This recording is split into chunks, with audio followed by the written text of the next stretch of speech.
ಜೈ ಶ್ರೀರಾಮ್. ನಮಸ್ಕಾರ ಸ್ನೇಹಿತರೆ. 2025 ಸೆಪ್ಟೆಂಬರ್ ತಿಂಗಳಿನ ಕನ್ಯಾ ರಾಶಿಯವರ ಮಾಸ ಫಲಿತಾಂಶಗಳು ಹೇಗಿದೆ ಅಂತ ನೋಡೋಣ. ಮೊದಲಿಗೆ ಗ್ರಹ ಸಂಚಾರ ಹೇಗಿದೆ ಅಂತ ನೋಡೋಣ. ರಾಹು ಕುಂಭರಾಶಿಯಲ್ಲಿ ಸಂಚಾರ, ಶನಿ ವಕ್ರ ಮಾರ್ಗದಲ್ಲಿ ಮೀನ ರಾಶಿಯಲ್ಲಿ ಸಂಚಾರವನ್ನು ಮಾಡ್ತಾ ಇದ್ದಾರೆ, ಗುರು ಮಿಥುನ ರಾಶಿಯಲ್ಲಿ ಸಂಚಾರ, ಕೇತು ಸಿಂಹ ರಾಶಿಯಲ್ಲಿ ಸಂಚಾರ. ಇನ್ನು ಕುಜ ಸೆಪ್ಟೆಂಬರ್ 13ನೇ ತಾರೀಕಿನ ತನಕ ಕನ್ಯಾ ರಾಶಿಯಲ್ಲಿ ಸಂಚಾರ, ನಂತರ ತುಲಾ ರಾಶಿಗೆ ಹೋಗಿ ಸಂಚಾರವನ್ನು ಪ್ರಾರಂಭ ಮಾಡ್ಕೊಳ್ತಾರೆ. ಇನ್ನು ಸೂರ್ಯ ಸೆಪ್ಟೆಂಬರ್ 16ನೇ ತಾರೀಕಿನ ತನಕ ಸಿಂಹ ರಾಶಿಯಲ್ಲಿ ಸಂಚಾರ, ನಂತರ ಕನ್ಯಾ ರಾಶಿಯಲ್ಲಿ ಬಂದು ಸಂಚಾರವನ್ನು ಪ್ರಾರಂಭ ಮಾಡ್ಕೊಳ್ತಾರೆ. ಇನ್ನು ಬುಧ ಸೆಪ್ಟೆಂಬರ್ 15ನೇ ತಾರೀಕಿನ ತನಕ ಈ ಒಂದು ಸಿಂಹ ರಾಶಿಯಲ್ಲಿ ಸಂಚಾರ, ನಂತರ ಕನ್ಯಾ ರಾಶಿಗೆ ಬಂದು ಸಂಚಾರವನ್ನು ಪ್ರಾರಂಭ ಮಾಡ್ಕೊಳ್ತಾರೆ. ಇನ್ನು ಶುಕ್ರ ಸೆಪ್ಟೆಂಬರ್ 15ನೇ ತಾರೀಕಿನ ತನಕ ಕರ್ಕಾಟಕ ರಾಶಿಯಲ್ಲಿ ಸಂಚಾರ, ನಂತರ ಸಿಂಹ ರಾಶಿಗೆ ಬಂದು ಸಂಚಾರವನ್ನು ಪ್ರಾರಂಭ ಮಾಡ್ಕೊಳ್ತಾರೆ. ಈ ಎಲ್ಲ ಒಂದು ಗ್ರಹ ಸಂಚಾರ ರೀತ್ಯ ಕನ್ಯಾ ರಾಶಿಯವರಿಗೆ ಈ ತಿಂಗಳಿನಲ್ಲಿ ಸ್ವಲ್ಪ ಶುಕ್ರನ ಬಲ ಇದೆ, ಸ್ವಲ್ಪ ಬುಧನ ಬಲ ಇರುತ್ತೆ. ಇನ್ನು ಮಿಕ್ಕಿದ ಅಂದರೆ ರಾಹು ಬಲ ಕೂಡ ಇರುತ್ತೆ. ಅಂದರೆ ಶುಕ್ರ, ಬುಧ ಮತ್ತು ರಾಹು ಬಲ ಮಾತ್ರ ಇರುತ್ತೆ. ಇನ್ನು ಮಿಕ್ಕಿದ ಗ್ರಹಗಳು ಕೂಡ ಸ್ವಲ್ಪ ನಿಮಗೆ ಮಿಶ್ರ ಫಲಿತಾಂಶಗಳನ್ನು ಕೊಡ್ತಾ ಇದ್ದಾರೆ. ಮೊದಲನೇದಾಗಿ ನೋಡಿ, ಈ ಕನ್ಯಾ ರಾಶಿಯಲ್ಲಿರ್ತಕ್ಕಂಥವ್ರಿಗೆ ಉದ್ಯೋಗದಲ್ಲಿ ಸ್ವಲ್ಪ ಕೆಲಸದ ಒತ್ತಡ ಜಾಸ್ತಿ ಆಗ್ತಾ ಹೋಗುತ್ತೆ. ಅಂದರೆ ಈ ಒಂದು ಆಗಸ್ಟ್ ತಿಂಗಳಿನಲ್ಲಿ ಏನಾದರೂ ಪ್ರಮೋಷನ್ಗಳು ಏನಾದರೂ ಬಂದಿರೋ ಚಾನ್ಸಸ್ ಜಾಸ್ತಿ ಇರುತ್ತೆ ಕನ್ಯಾ ರಾಶಿಯವರಿಗೆ. ಅದು ಕೂಡ ಅವರ ಜಾತಕದ ಮೇಲೆ ಕೂಡ ಡಿಪೆಂಡ್ ಆಗಿರುತ್ತೆ. ಯಾಕಂದರೆ ಕನ್ಯಾ ರಾಶಿಯಲ್ಲಿ ಲಕ್ಷಾನುಗಟ್ಟಲೆ ಜನ ಹುಟ್ಟಿರ್ತಾರೆ. ಎಲ್ಲರಿಗೂ ಕೂಡ ಒಂದೇ ಥರ ಫಲಿತಾಂಶ ಬಂದಿರೋದಿಲ್ಲ. ಅವರ ಜನ್ಮ ಜಾತಕದಲ್ಲಿ ಇರತಕ್ಕಂತಹ ದಶಾಭುಕ್ತಿಗೆ ಅನುಸಾರವಾಗಿ ಕೂಡ ನಾವು ಮ್ಯಾಚ್ ಮಾಡಿಕೊಂಡು ನಮಗೆ ಗೊತ್ತಾಗ್ತಾ ಹೋಗುತ್ತೆ. ಒಟ್ಟಾರೆಯಾಗಿ ಸ್ವಲ್ಪ ಆಗಸ್ಟ್ ತಿಂಗಳಿನಲ್ಲಿ ಕನ್ಯಾ ರಾಶಿಗೆ ಸ್ವಲ್ಪ ಪ್ರಮೋಷನ್ನು, ಇನ್ಕ್ರಿಮೆಂಟ್ ಆಗಿರೋ ಚಾನ್ಸಸ್ ಕಾಣಿಸ್ತಾ ಇರುತ್ತೆ. ಸೊ ಈಗ ಈ ಸೆಪ್ಟೆಂಬರ್ ತಿಂಗಳಿನಲ್ಲಿ ಕೆಲಸದ ಒತ್ತಡ ಜಾಸ್ತಿ ಆಗ್ತಕ್ಕಂಥದ್ದು, ನಿದ್ರಾಹೀನತೆ, ಸ್ವಲ್ಪ ನಿದ್ರಾ ಭಂಗ ಹೆಚ್ಚಾಗ್ತಕ್ಕಂಥದ್ದು, ಕೆಲಸದ ನಿಮಿತ್ತ ಸ್ವಲ್ಪ ಪ್ರಯಾಣಗಳನ್ನು ಮಾಡ್ಕೊಳ್ತಕ್ಕಂತಹ ಸಾಧ್ಯತೆಗಳು ಕಂಡು ಬರ್ತಾ ಇರುತ್ತೆ.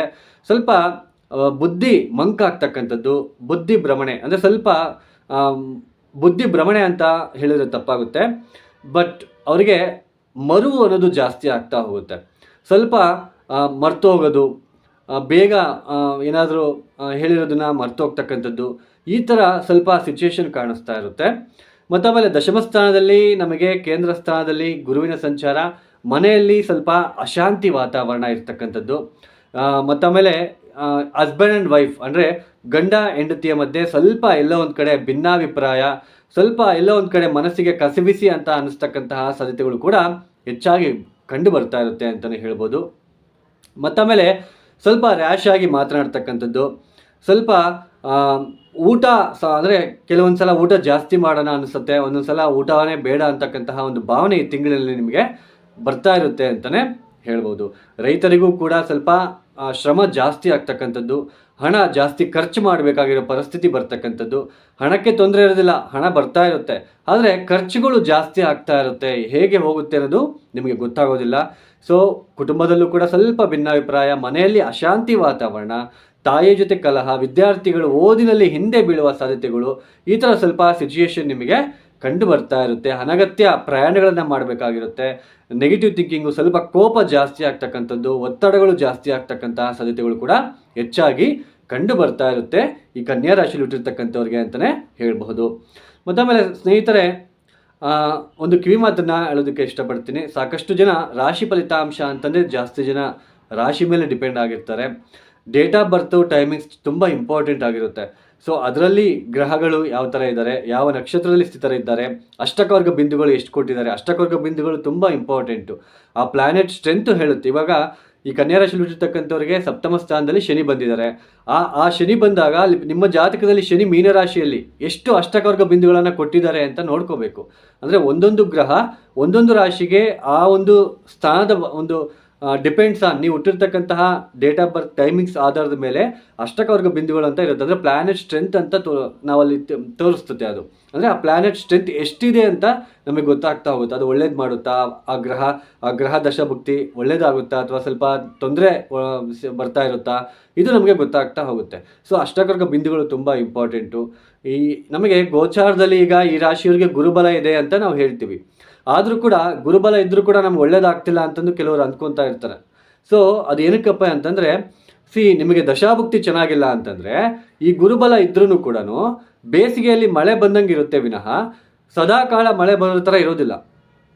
ಅದೇ ದಶಾಭುಕ್ತಿ ಚೆನ್ನಾಗಿದ್ದರೆ ನಿಮಗೆ ಈ ಗೋಚಾರದಲ್ಲಿ ಏನೇ ಬೇಕಾಗಿಲ್ಲ, ಬೇರೆ ಗುರುಬಲ ಇದ್ದರೂ ಶನಿ ಬಲ ಇದ್ದರೂ ಯಾವುದು ಬೇಕಾಗಿಲ್ಲ.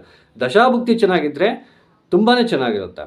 ಮತ್ತು ಆಮೇಲೆ ನೀವು ನೋಡ್ತಾ ಇರ್ತೀರ, ಈ ರಾಶಿಗೆ ಈ ಬುಧ ಈಗ ಬರ್ತಾ ಇದ್ದಾರೆ, ಈ ರಾಶಿಯವರು ಕೋಟಿಗಟ್ಟಲೆ ಸಂಪಾದನೆ ಮಾಡ್ತಾರೆ, ಅಥವಾ ಅವ್ರ ಜೀವನದಲ್ಲಿ ತುಂಬ ಟರ್ನಿಂಗ್ ಪಾಯಿಂಟ್ ಸಿಗ್ತಾ ಹೋಗುತ್ತೆ. ಈ ಥರ ಎಲ್ಲ ನೀವು ತಮ್ಮನೇಲಿ ನೋಡ್ತಾ ಇರ್ತೀರ. ಸೊ ಅದು ಕೂಡ ಆ ಥರ ಇರೋದಿಲ್ಲ. ದಶಾಭುಕ್ತಿ ಏನಾದರೂ ಬುಧ ಮಹಾದಶ ನಡೀತಾ ಇದ್ರೆ, ಈಗ ಫಾರ್ ಎಕ್ಸಾಂಪಲ್ ನೋಡಿ, ಶುಕ್ರ ನಿಮಗೆ ಕನ್ಯಾ ರಾಶಿಯಲ್ಲಿ ಹುಟ್ಟಿರ್ತಕ್ಕಂಥವ್ರಿಗೆ ಲಾಭ ಸ್ಥಾನದಲ್ಲಿ ಸಂಚಾರ ಮಾಡ್ತಾ ಇದ್ದಾರೆ ಸೆಪ್ಟೆಂಬರ್ 15ನೇ ತಾರೀಕಿನ ತನಕ.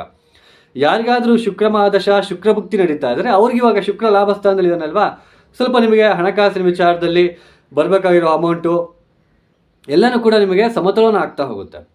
ಸೊ ಆ ಥರ ನಮಗೆ ಲಾಭಸ್ಥಾನದಲ್ಲಿ ಯಾವುದೇ ಗ್ರಹ ಬರಲಿ, ಇವಾಗ ಶನಿ ಲಾಭಸ್ಥಾನದಲ್ಲಿ ಬಂದಿದ್ದಾರೆ ಗೋಚಾರದಲ್ಲಿ, ನಿಮಗೆ ಇಷ್ಟು ದಿನ 6ನೇ ಮನೆಯಲ್ಲಿದ್ದರು, ಶನಿ ಮಹಾದಶ ನಡೀತಾ ಇದ್ದರೆ ತುಂಬ ಚೆನ್ನಾಗಿರ್ತಾ ಇತ್ತು. ಸೊ ಈ ಥರ ದಶಾಭುಕ್ತಿ ಯಾವುದು ಅದರ ಮೇಲೆ ಡಿಪೆಂಡ್ ಆಗ್ತಾ ಹೋಗಿರುತ್ತೆ.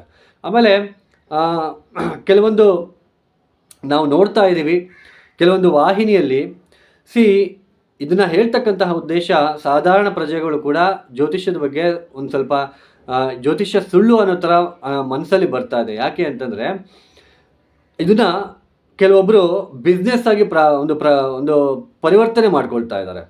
ಲೈಕ್ ಈಗ ನಿಮ್ಮ ಮನೆಗೆ ಇದನ್ನು ಒಂದು ವಸ್ತು ಕೊಡ್ತೀವಿ, ತಗೊಂಡೋಗಿ ಪೂಜೆ ಮಾಡಿದ್ರೆ ನಿಮ್ಮ ಹಣದ ಸಮಸ್ಯೆ ಎಲ್ಲ ತೀರ್ಬಿಡುತ್ತೆ, ಸಾಲ ತೀರ್ಬಿಡುತ್ತೆ, ಸಾಲ ತೀರೋದಕ್ಕೆ ಒಂದು ಹೋಮ ಅಥವಾ ಒಂದು ಪೂಜೆ, ಈ ಥರ ತುಂಬಾ ಈ ಥರ ಮಾಡೋದಕ್ಕೆ ಸ್ಟಾರ್ಟ್ ಮಾಡ್ಕೊಳ್ತಾ ಇದ್ದಾರೆ. ಅದು ನಿಮ್ಮ ವೀಕ್ನೆಸ್ನ ಅಂದರೆ ಮೀನ್ಸ್ ನೀವೇ ನನಗೆ ಇಮಿಡಿಯೇಟ್ಲಿ ಸಾಲ ತೀರಬೇಕು, ಏನು ಮಾಡಬೇಕು? ಆದರೆ ಇಲ್ಲಿ ಅವರು ಆ ದಶಾಭುಕ್ತಿಗೆ ತಕ್ಕಂತೆ ಅವರು ಪರಿಹಾರಗಳನ್ನು ಕೊಡೋದಿಲ್ಲ, ಅದನ್ನು ವೀಕ್ನೆಸ್ ಆಗಿ ತಿಳ್ಕೊತಾರೆ. ನೀವೇ ಹೋಗಿ ಹೇಳ್ತಾ ಇದ್ದೀರಾ, ನನಗೆ ಈ ಥರ ಬೇಗ ಸೊಲ್ಯೂಷನ್ ಸಿಕ್ಬಿಡಬೇಕು, ಇನ್ಸ್ಟ್ಯಾಂಟ್ ಸೊಲ್ಯೂಷನ್ ಬೇಕು. ಇನ್ಸ್ಟ್ಯಾಂಟ್ ಸೊಲ್ಯೂಷನು ಜ್ಯೋತಿಷ್ಯದಲ್ಲಿ ಇರೋದಿಲ್ಲ. ಸೊ ಅದಕ್ಕೆ ಮತ್ತೆ ಸಾಲ ಮಾಡಿ ನೀವು ಅದಕ್ಕೆ ಹೋಮ ಮಾಡಿಸ್ಬೇಕಾಗುತ್ತೆ, ಅಥವಾ ಇನ್ನೊಂದು ಏನಾದರೂ ಮನೆಗೆ ತೊಗೊಂಬಂದು ಇಟ್ಕೊಂಡು ಪೂಜೆ ಮಾಡಬೇಕಾಗುತ್ತೆ. ಆ ಥರ ಇದ್ದಿದ್ರೆ ಎಲ್ಲರೂ ಕೂಡ ಇಷ್ಟೊತ್ತಿಗೆ ಎಲ್ಲರೂ ಕೂಡ ಶ್ರೀಮಂತರಾಗ್ಬಿಡ್ತಾ ಇದ್ರು. ನಾನು ಇದನ್ನು ಹೇಳ್ತಾ ಇರೋ ಉದ್ದೇಶ, ಜ್ಯೋತಿಷ್ಯ ಶಾಸ್ತ್ರದಲ್ಲಿ ಮಹತ್ವವಾದ ಒಂದು ಅಂಶಗಳಿದ್ದಾವೆ. ಜ್ಯೋತಿಷ್ಯ ಅನ್ನೋದು ತುಂಬ ಸತ್ಯವಾಗಿರ್ತಕ್ಕಂಥದ್ದು. ಬಟ್ ದಶಾಭುಕ್ತಿ ಚೆನ್ನಾಗಿಲ್ಲ ಅಂದರೆ ಯಾವ ಜ್ಯೋತಿಷ್ಯನೂ ಕೂಡ ಏನೂ ಮಾಡೋಕ್ಕಾಗಲ್ಲ. ನಾವೇ ಕಷ್ಟಪಟ್ಬಿಟ್ಟು ಅದಕ್ಕೆ ತಕ್ಕಂತೆ ಪರಿಹಾರಗಳನ್ನು ಮಾಡ್ಕೊಳ್ತಾ ಹೋಗಬೇಕು. ಸೊ ಅದು ಬಿಟ್ಟರೆ ಬೇರೆ ಇನ್ನೇನು ಇರೋದಿಲ್ಲ. ಸೊ ಇದನ್ನು ನಿಮಗೆ ಅರ್ಥ ಆಗಲಿ ಅನ್ನೋದಕ್ಕೋಸ್ಕರ ಸ್ವಲ್ಪ ತಿಳಿ ಹೇಳ್ತಾ ಇದ್ದೇನೆ. ಇದನ್ನು ಇನ್ನೂ ಕ್ಲಾರಿಟಿಯಾಗಿ ಎಕ್ಸ್ಪ್ಲೇನ್ ಮಾಡಬೇಕು, ಸ್ವಲ್ಪ ಬೋರ್ಡು ಚಾರ್ಟೆಲ್ಲ ಇಟ್ಕೊಂಡು ಎಕ್ಸ್ಪ್ಲೇನ್ ಮಾಡಿದ್ರೆ ನಿಮ್ಗೆ ಅರ್ಥ ಆಗ್ತಾ ಹೋಗುತ್ತೆ. ಅದು ಮುಂಬರೋ ದಿನಗಳಲ್ಲಿ ಮಾಡೋಣ. ಸೊ ಕನ್ಯಾ ರಾಶಿಯವರಿಗೆ ಸ್ವಲ್ಪ ಈ ಥರ ಸಿಚುವೇಶನ್ ಇರುತ್ತೆ ಈ ತಿಂಗಳಿನಲ್ಲಿ. ಸ್ವಲ್ಪ ಉದ್ಯೋಗದಲ್ಲಿ ಶ್ರಮ ಜಾಸ್ತಿ, ಹಣಕಾಸಿನ ವಿಚಾರದಲ್ಲಿ, ಕುಟುಂಬದ ವಿಚಾರದಲ್ಲಿ ಸ್ವಲ್ಪ ತೊಂದರೆಗಳು ಹೆಚ್ಚಾಗ್ತಕ್ಕಂಥದ್ದು, ವಿದ್ಯಾರ್ಥಿಗಳು ಓದಿನಲ್ಲಿ ಸ್ವಲ್ಪ ಹಿಂದೆ ಬೀಳ್ತಕ್ಕಂಥದ್ದು, ಸ್ವಲ್ಪ ಅರುಮರುವು ಹೆಚ್ಚಾಗ್ತಕ್ಕಂಥದ್ದು, ಸ್ವಲ್ಪ ಈ ಥರ ಸ್ಟ್ರೆಸ್ ಅಂತ ಅನಿಸ್ತಾ ಇರುತ್ತೆ. ಈ ಸಮಯದಲ್ಲಿ ಓಡಾಡೋದು ಜಾಸ್ತಿ ಆಗ್ತಾ ಇರುತ್ತೆ. ಈ ಥರ ಸ್ವಲ್ಪ ಸಿಚುವೇಶನ್ ಇರುತ್ತೆ. ಈ ಕನ್ಯಾ ರಾಶಿಯವರು ತಪ್ಪದೆ ನೋಡಿ, ಪ್ರತಿನಿತ್ಯ ಕಾಲಭೈರವೇಶ್ವರ ಆರಾಧನೆ ಮಾಡ್ತಾ ಬನ್ನಿ. ಪ್ರತಿನಿತ್ಯನೂ ಕೂಡ ವಿಷ್ಣು ಸಹಸ್ರನಾಮ ಕೇಳ್ತಕ್ಕಂಥದ್ದು ತುಂಬ ಉತ್ತಮವಾಗಿರ್ತಕ್ಕಂತಹ ನಿಮಗೆ ಫಲಿತಾಂಶಗಳನ್ನು ನೀಡ್ತಾ ಹೋಗುತ್ತೆ. ಕಾಲಭೈರವೇಶ್ವರ ಶಿವನ ಆರಾಧನೆ ಯಾವುದೇ ಕಾರಣಕ್ಕೂ ಬಿಡಬೇಡಿ ನೀವು. ಸೊ ಈ ವಿಡಿಯೋ ಇಷ್ಟ ಆಗಿದ್ದರೆ ಲೈಕ್ ಮಾಡಿ, ಶೇರ್ ಮಾಡಿ, ಸಬ್ಸ್ಕ್ರೈಬ್ ಮಾಡ್ಕೊಳ್ಳಿ. ಸರ್ವೇ ಜನೋ ಸುಖಿನೋ ಭವಂತು. ಧನ್ಯವಾದಗಳು. ಜೈ ಶ್ರೀರಾಮ್.